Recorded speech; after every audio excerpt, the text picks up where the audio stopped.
너무너무 반갑습니다. 제가 좀 설레이는 마음으로 왔습니다. 제가 이 말씀에 대해서 관심을 가진 배경은 총신을 들어가 보니까 신학생들끼리 서로 논쟁이 있습니다. 믿음이냐 행함이냐 이걸 가지고 서로 막 싸우고 있습니다. 이걸 가지고. 그래서 어떤 분은 오직 믿음이다 로마서의 말씀을 붙들고 하고, 아니다 마태복음 봐라 야고보서를 봐라 믿음만 가져야 되는가 행함이 있어야 되지 않느냐, 이걸 가지고 계속 싸우는데 결론은 없어요. 그리고 더 결정적으로 제가 이 본문 말씀을 다시 한번 보게 된 계기가 뭐냐면, 다른 교회에 이제 헌신 예배를 드리고 왔는데 그 교회 청년이 저에게 전화가 와서 물어봅니다. 아마 자기가 은혜를 받은 모양이에요. 제가 하는 설교에 대해서. 그러면서 목사님 죄송한데 제가 질문을 하겠습니다. 목사님 아신 대로 답변해 주십시오. 그렇게 하더라고요. 예, 질문하십시오. 그랬죠. 목사님, 어떤 목사님들은 오직 믿음 하고 어떤 목사님들은 행함이 있어야 된다고 하는데 어느 것이 옳습니까? 이게 첫 번째 질문. 무슨 알겠죠? 두 번째 질문은 믿음 하는데 그 믿음하고 구원받고 하는 믿음하고 뭐가 다릅니까? 이 두 번째 질문. 세 번째 질문은 뭐냐면은 자꾸 행함이 있어야 되는데 행함을 강조하는 목사님들이 율법주의하고 뭐가 다릅니까? 이 질문을 딱 하는데 내 머릿속에 지식은 있는데 정리가 안 됐기 때문에 요렇게 해줘야 되겠다 그냥 말을 못하고 여러 가지 설명은 장황했는데 제 마음속에서 목사가 이렇게 정리가 안 됐어요. 교인들이 궁금해하면 뭔가 똑부러지게 성경 구절을 가지고 딱 설명해 주면 될 텐데 여기저기 끄집어가지고 하니까 그때 이거는 내가 목사로서 이게 뭔가 자질이 부족하다 그 생각했습니다. 그래서 제가 설명하고 제가 조금 더 연구를 해서 해드리겠습니다. 그것을 계속 마음에 품고 이따가 이제 새벽기도 설교를 하면 요수아를 하다가 이것이다. 그때 제 가슴에 탁 와닿더라고요. 그래서 이 로마서 말씀은 한글 성경만 봐서는 이해가 안 됩니다. 알겠죠?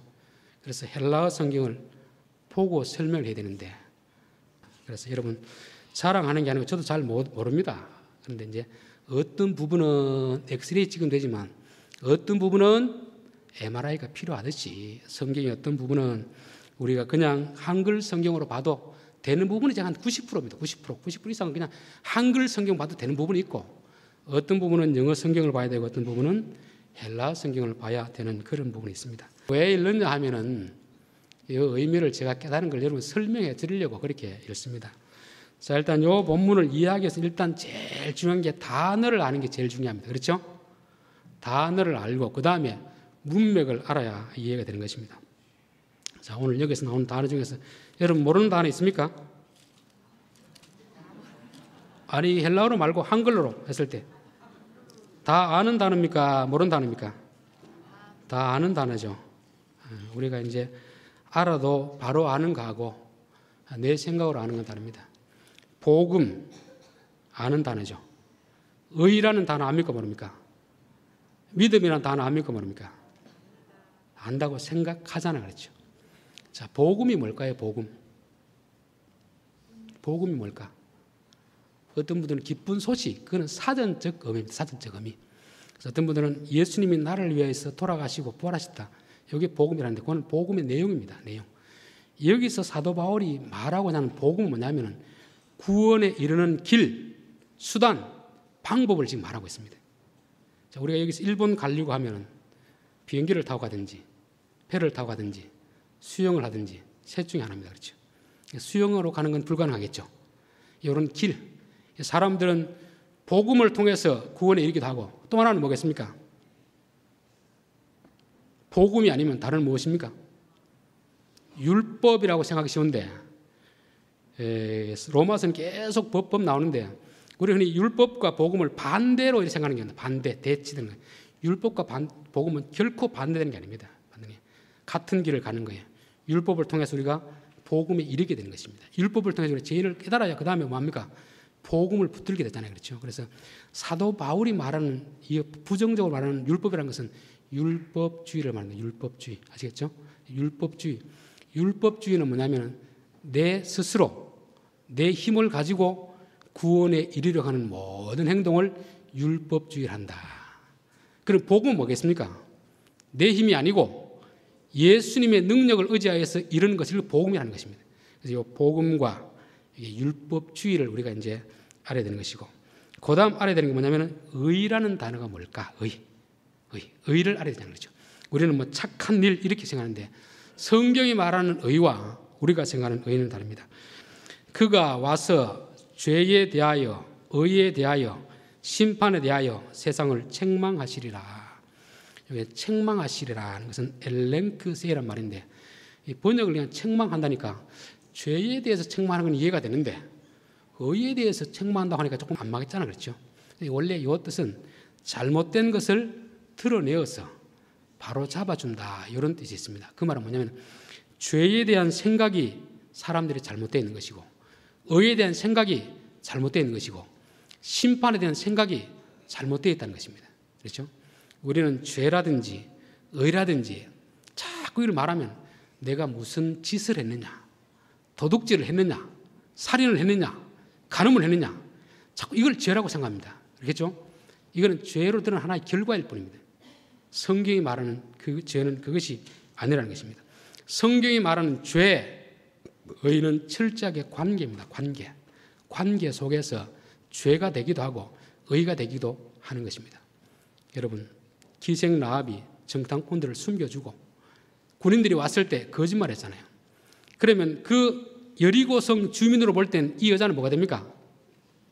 배신자가 되는 거죠. 그런데 하나님 이들을 구원해 줬잖아요. 의롭다 여겨줬잖아요. 그렇죠? 하나님과의 관계 속에서 어떤가, 이게 중요한 것입니다. 아시겠죠? 그래서 죄라든지 의라든지 하는 것은 내가 뭘 했느냐, 이게 중요하지 않습니다. 하나님과의 관계 속에서 어떻게 되느냐, 이게 중요한 것입니다.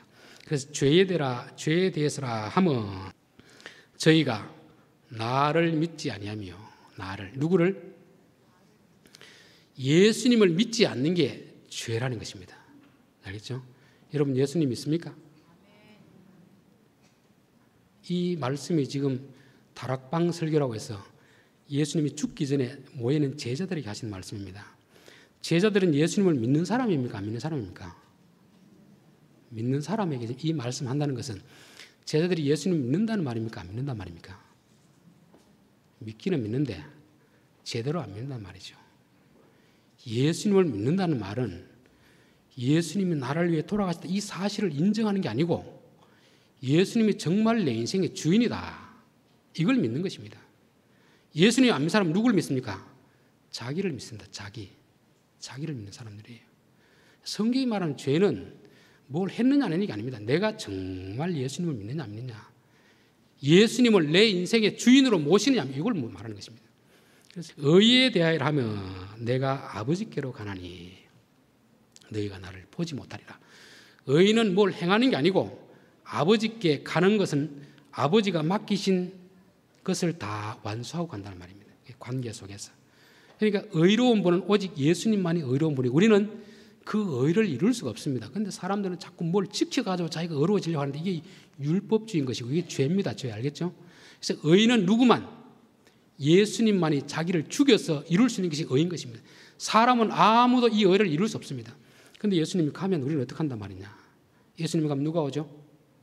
진리의 성령이 오시며 그분이 우리 속에서 이제 말씀 우리를 인도해 주는 것입니다. 어디로? 진리 가운데로 인도하시리니 계속 예수님께 인도하는 것입니다.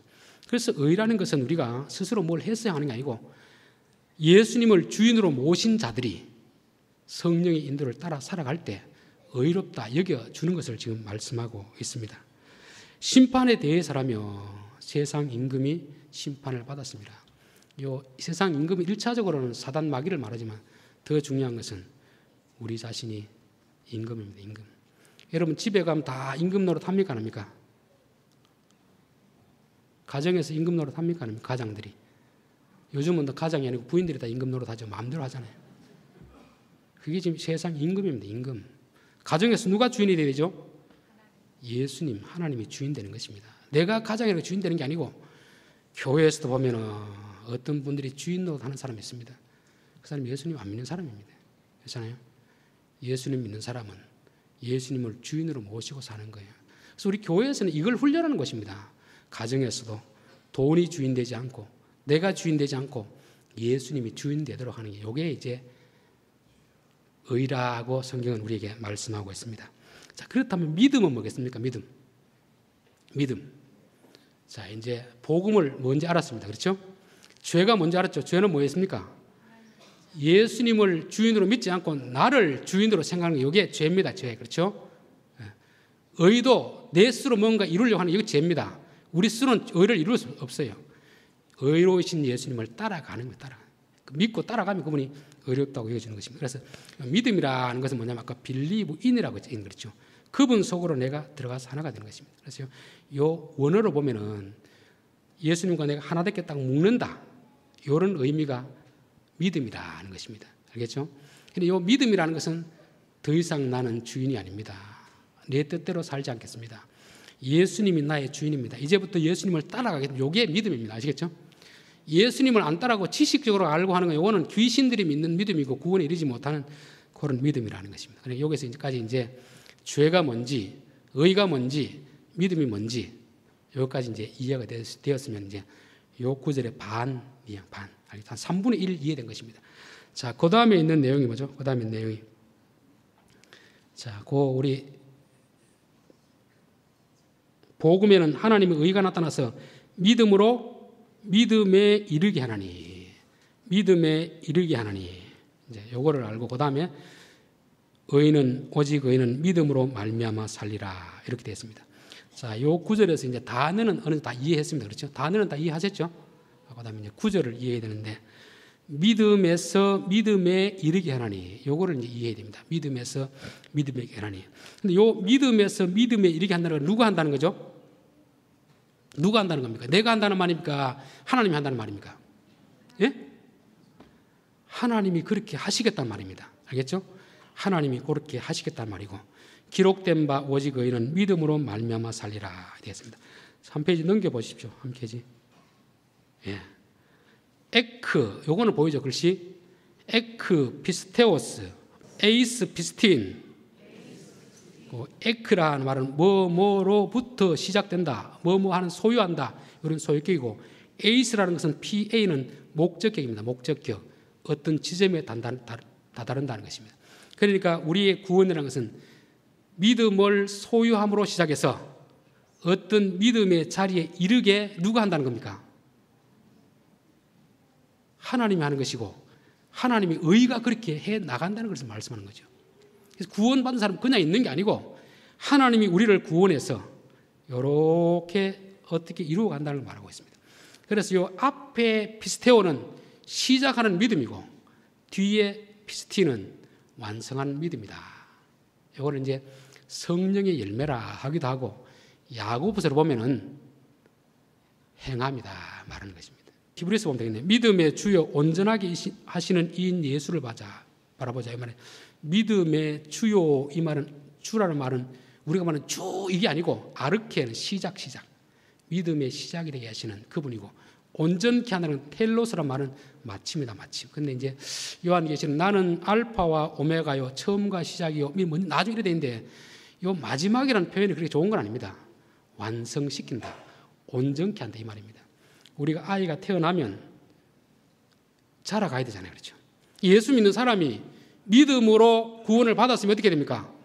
믿음의 열매를 맺어야 되는 것입니다. 이게 완성시점이에요. 이게 믿음에서 믿음에 이르게 하나니 이런 것입니다.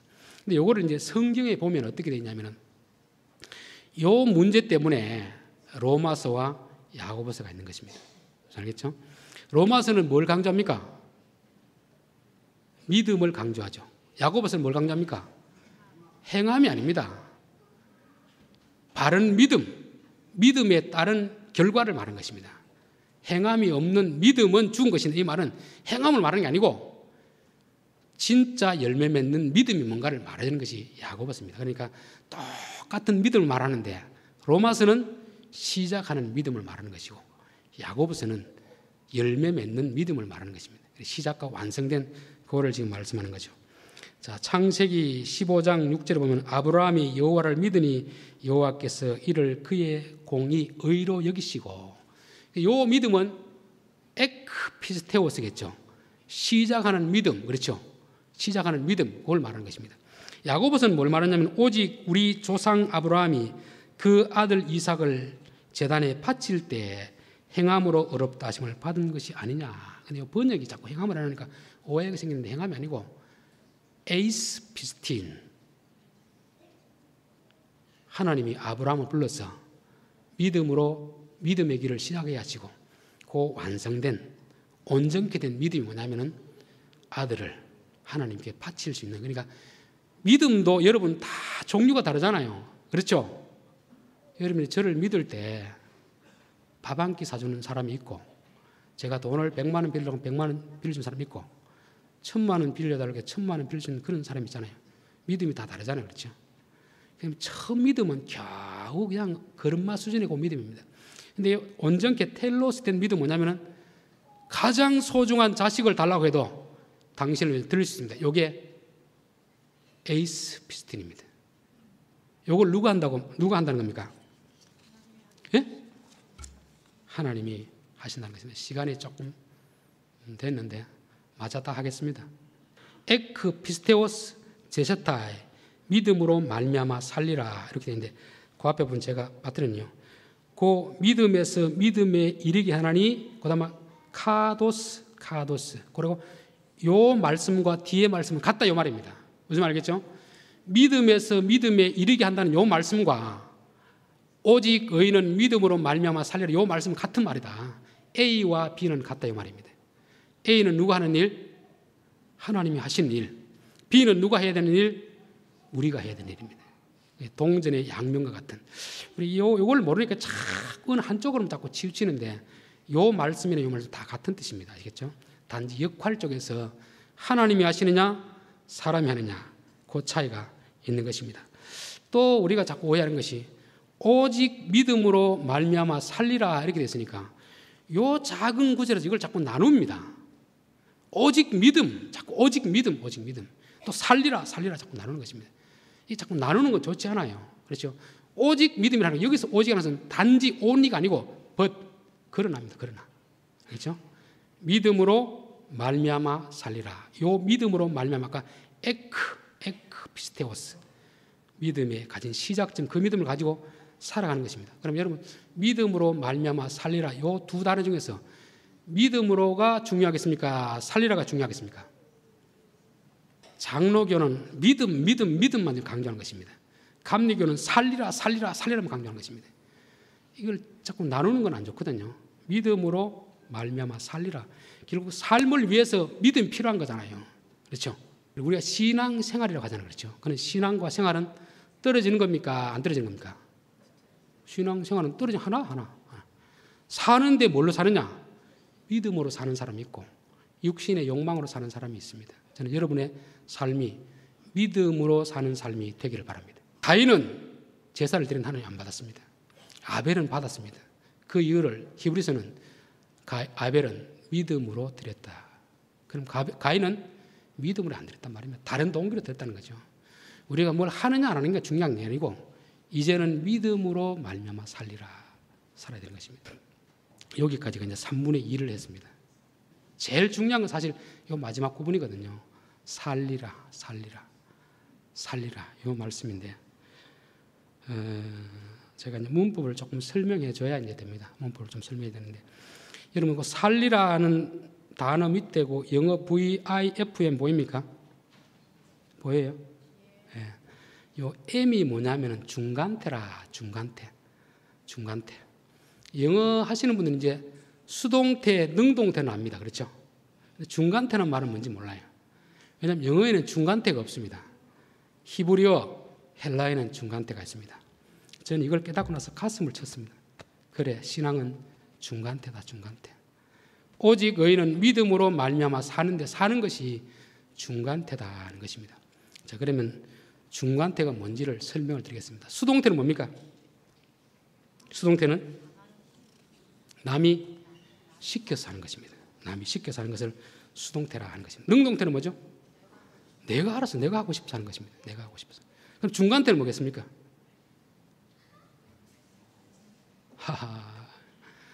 자, 중간태는 1차적으로 수동태도 아니고 능동태도 아닌 것이 중간태입니다. 또다시 말하면 수동태이면서 능동태가 이게 중간태입니다. 그래서 이걸 찾아보려고 문법적으로 아무리 봐도 이게 설명이 제대로 안 되어 있어요. 그래서 여호수아를 서두를 딱 보다가 이게 중간태다는 걸 깨달았습니다. 자, 여러분 홍해를 건널 때 이게 수동태입니까? 중간태입니까? 능동태입니까? 홍해를 건널 때 여러분 수동태는 뭐냐면 내가 하기 싫어도 해야 되는 게 수동태입니다. 내가 하기 싫으면 안 해도 되는 건 태가 안 돼요. 그렇죠?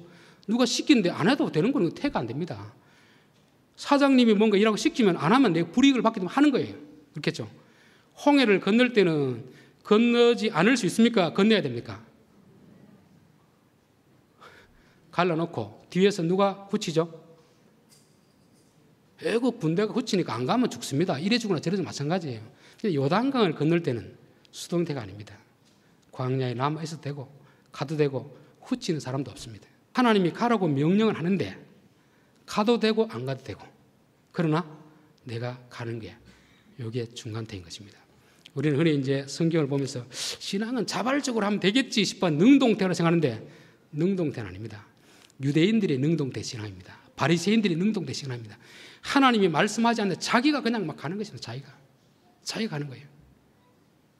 쉽게 말하면 아이성 갈 때 하나님 가라 소리도 안 했는데 어떻게 합니까? 자기가 가서 싸우다가 다 망하잖아요. 이게 능동태 신앙입니다. 하나님의 말씀과 상관없이 자기 마음대로 자기 하고 싶어 하는 게 능동태 신앙이에요. 수동태 신앙은 뭐냐면은 시키니까 마지 못해 하는 거예요. 억지로 하는 거예요. 억지로. 이건 그렇게 바람직하지는 않습니다. 그러면 중간태는 뭐냐면은 누가 시키더라도 기쁨으로 그 일을 하는 것입니다. 아, 이게 내가 하면 내게 유익이다. 하나님이 뭘 시키면 내게 덕이겠습니까? 손해겠습니까? 덕입니다. 그래서 믿음으로 산다 이 말과 중간태라는 말은 두 가지 의미가 있습니다. 하나는 겉으로 보기엔 내가 하는 것 같습니다. 근데 속 사정을 띄져보면 누가 하는 겁니까? 하나님 시켜서 하는 거예요. 하나님이 시켜서 하는데 겉으로 드러나는 모습이 하기 싫은데 억지로 이런 인상을 쓰는 게 아니고 자기가 마치 알아서 하는 것처럼 즐거운 마음으로 하는 것입니다. 이게 중간된 것입니다. 그리고 또 자기 능력으로 하는 게 아니에요. 누가 주신 능력으로? 하나님이 주시는 능력으로 하는 것입니다. 여리고성을 돌 때 무너뜨릴 때 누가 무너뜨려 주는 겁니까? 하나님이 무너뜨려 주죠. 이 사람들 뭘 합니까? 성만 돌기만 하잖아요. 성으로 돌아가 무너집니까? 안 무너지잖아요. 하나님 돌라고 하면 그냥 알게 도는 겁니다. 도니까 누가 무너뜨려 주는 거죠? 하나님이 무너뜨려 주는 것입니다. 그래서 신앙은 뭡니까? 중간태다. 중간태. 내가 알아서 막 하는 게 아닙니다. 교회에서 어떻게 보면 제일 위험한 사람이 이런 사람들이에요. 하나님의 말씀과 상관없이 교회 정책과 상관없이 자기가 막 뭐 일을 벌리는 사람이 있습니다. 이 사람들은 하나님의 의를 저버리고 자기 의를 나타내는 사람입니다. 또 수동태로 살아가는 사람도 참 힘듭니다. 시키면 하고 하는데 인상 막 쓰고 이런 사람 힘들어요.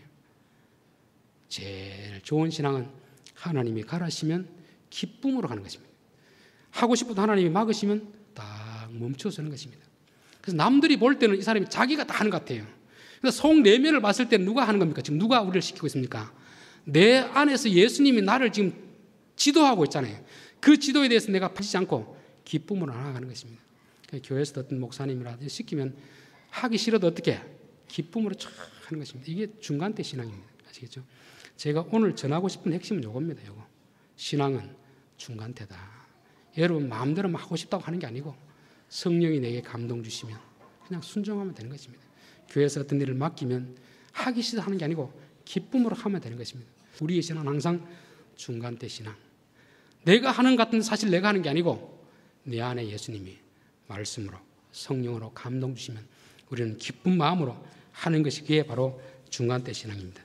중간태 신앙을 한 사람들의 고백이 고린도전서 15장 10절입니다. 그러나 내가 나 된 것은 하나님의 은혜로 된 것이라. 남들이 봤을 때는 그 사람이 열심히 한 것 같은데 그 내면을 보니까 하나님이 시켜서 됐다. 하나님이 은혜 주셔서 됐다. 이 고백을 하면 우리가 중간태 신앙생활 하고 있는 것이고 이거 내가 했다고 막 자랑하면 이건 뭡니까? 능동태 신앙입니다. 능동태 신앙 아시겠죠? 그래서 저는 여러분들이 중간태 신앙으로 하나님 말씀하시면 제가 하겠습니다. 제 머리에 이해되지 않더라도 그 길을 가겠습니다. 가면 내가 하는 게 아니고 누가 하는 거죠? 하나님이 하시는 거죠. 그래서 여호수아가 가나안 성을 계속 점령할 때 보면은 여호와께서 그들을 그의 손에 붙여주시니 그가 가서 칼로 진멸하더라 되었습니다. 하나님이 하시고 여호수아가 따라가면 다 승리입니다. 이거 중간 때거든요. 근데 하나님이 아무런 말씀이 없는데 자기들이 가서 하면은 번번이 실패해요. 왜? 능동되기 때문에 그렇거든요. 그래서 저는 여러분들이 중간 때의 신앙을 가지고 늘 교회를 섬길 수 있기를 바라겠습니다. 기도드리겠습니다.